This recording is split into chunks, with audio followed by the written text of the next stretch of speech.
তো গাইস দাঁড়াও দাঁড়াও, ভিডিওটা ধাক্কা দেও না, তার আগে আমার কথাটা শুনো। তো গাইস সবাইকে রমজান মুবারক।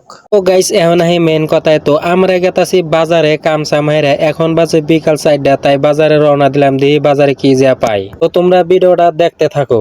তো গাইস বাজারে যাওয়ার আগে পাইলাম একটা চা দোকান, ভাবলাম দিয়া চাটা খাইয়া তারপর যাম বাজারে।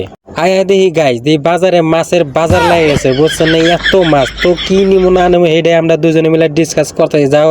ডিসকাস করা শেষ, মাছ নিমো যে আমরা পাঙ্কাশ।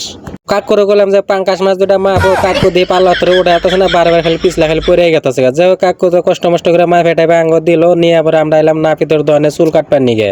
আয়া দেখি নাপিতের দোকানে দুনিয়ার ভিড়, তো আমি মানুষ একটা ভিড় চেয়ে পেলাম না, তারপর দিয়েও বাইরে ইতিমের নাগাল বই রয়েছে, দেখতে পারতে চাও। তো গাইস চুল আর আজকের কারণ নাই, কেন রাত হয়ে গেছে, মাছ টাছ নিছি কিনা, মাছ নিয়ে আবার রান্ধন নাকবো, তাও খান নাকবো। তো গাইস কি কিনলাম এটা তো তুমি দেখালাম। যদি ভিডিওটা ভালো লাগে তো লাইক কমেন্ট শেয়ার করো। তো দেখা হবে নেক্সট ভিডিওতে।